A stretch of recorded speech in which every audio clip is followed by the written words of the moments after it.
Isaac Boone stopped the moment he saw her fall. The wind cut down the San Pedro Valley, dry and sharp, carrying a scatter of snow that had no business being there. It clung to the earth in broken patches, just enough to mark where someone had stumbled, just enough to show how far borrowed strength could carry a body before it gave out.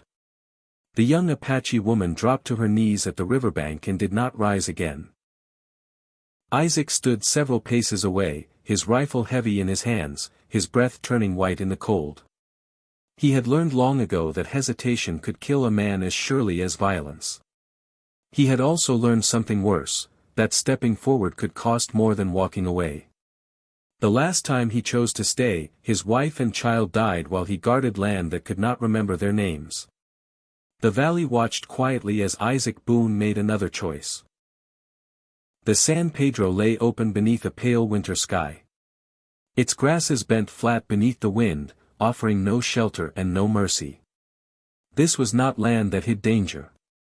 It displayed it plainly: dry riverbanks cut sharp by stone, cottonwood stripped bare, frost that would vanish by noon and leave mud behind.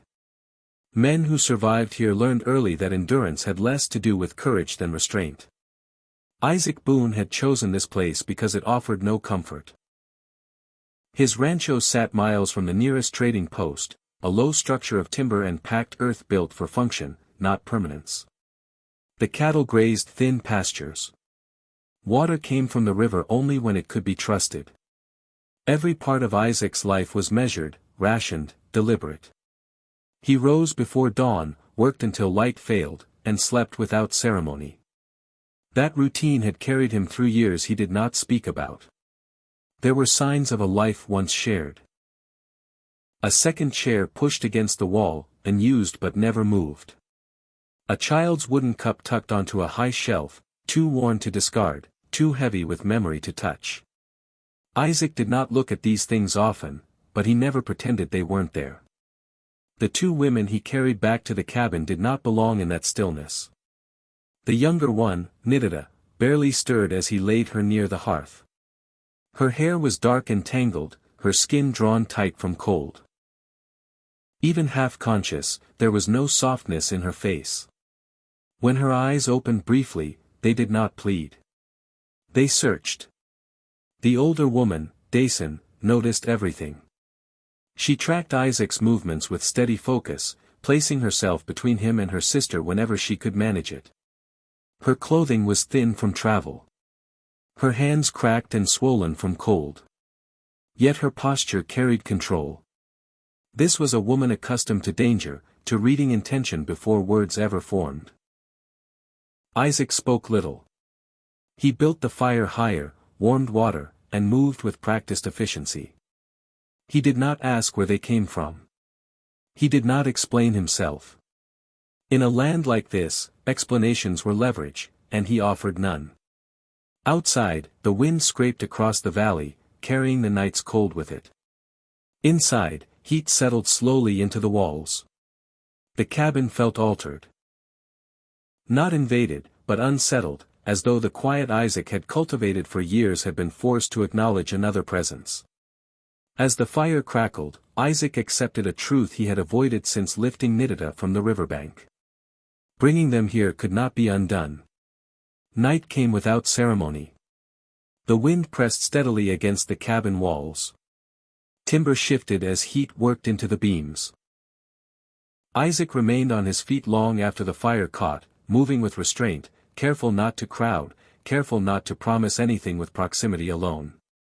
Nita worsened before she improved. Her breathing grew shallow, uneven. Her skin burned beneath Isaac's hand. He had seen fever before. He knew how quickly it could turn from manageable to final. He fed the fire, warmed water, waited for heat to return slowly enough to avoid shock. Every motion was deliberate. Dasan watched him without blinking. When Isaac stepped closer, her body shifted, not aggressive, but absolute, drawing a boundary he did not challenge. He understood it. Out here, trust was never given freely. It was never offered twice. "You can stop," Dasan said at last. Isaac lifted his hands slightly, showing they were empty. I'm not done, he replied. Not a plea. A fact. She studied his face. Whatever she found did not soften her, but it did not alarm her either. She stepped back just enough to allow space, never fully removing herself from between him and her sister. After that, nothing else was said. Nita stirred sometime after midnight. Not fully awake, just enough to signal change. A sound caught in her throat as the fever broke unevenly. Isaac stood at once, careful not to rush. Dasan's grip tightened. Nita's gaze found Isaac through the haze, unfocused but searching. Her lips parted, and for a moment it seemed she might speak. Instead, she whispered a single word in her own language.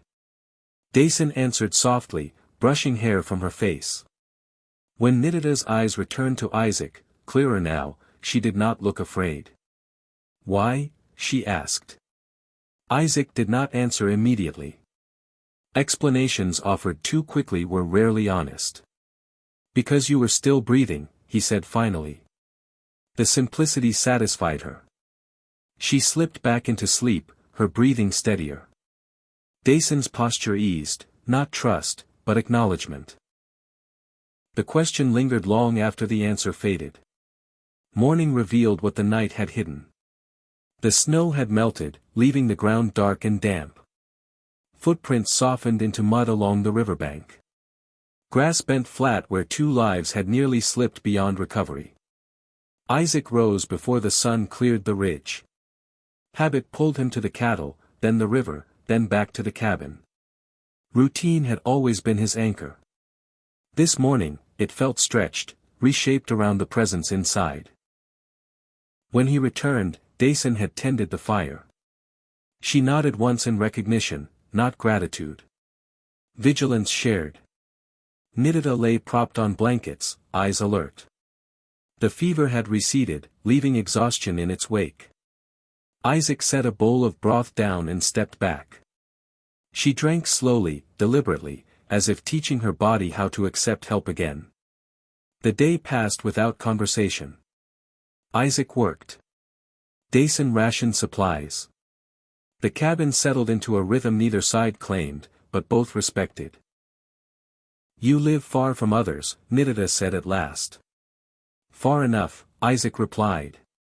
It is quiet here. Quiet was the point. She understood that kind of quiet. Over the next days, Nita regained strength. She insisted on helping, sorting beans, folding cloth, mending a tear in Isaac's shirt with precise stitches. You don't have to, he told her. I know, she replied. I still will. That answer unsettled him more than gratitude ever could. One evening, alone near the table, she spoke again. You didn't answer my question. Which one? Why you helped us? Isaac hesitated. Then told the truth he carried without names. I stayed once, he said. When leaving would have been safer. She listened. Staying isn't always wrong, she said. Leaving isn't always safe. For the first time in years, Isaac felt seen without being judged. The absence came before the threat. The trader who passed every 10 days did not arrive. Isaac said nothing, but he felt the shift. They know, Dasan confirmed that night. The men arrived 2 days later. 4 riders. Confident. Unhurried. Caleb Hargreaves dismounted first. Didn't expect to find you entertaining guests, he said. They're here because the cold nearly killed one of them, Isaac replied. You're taking responsibility. Yes. The word closed a door Isaac had avoided for years. They stay, he said. Hargreaves mounted and rode away. But retreat was not resolution. That night, Dasan unpacked with purpose. If we stay, Nita said, it will be because we choose to.